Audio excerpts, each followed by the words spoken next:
boshqadan gapiring. Lekin ancha uyqularida ham o'zgarish sezdim-da. Kechasi oyog'i og'rib, ham yig'layapti, oyog'im og'riyapti deb. Hozir maza qilib qotib uxlashyapti. Bu patsientimiz Soliha, 3 yosh. Bugun massajimizni 8-kuni. Tashxisimiz yelka tushishi, qomat buzilishi, oyoqlarida valgus va yassi oyoqlik bor edi.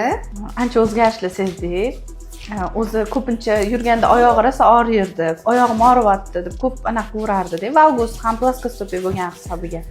Hozir unaqa oyog'im og'riyapti demayapti. Ancha giperaktiv bo'lib qolganlar.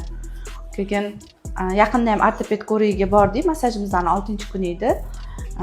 O'sha oyog'i bu yoqqa kelishimizdan oldin tekis edi-da, hech qanaqa nima desa bo'ladi, gumbazi yo'q edi.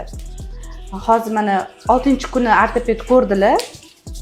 O'sha gumbazlari paydo bo'libdi-da. Biz rosa xursand bo'lib ketdik, baraka topsinlar.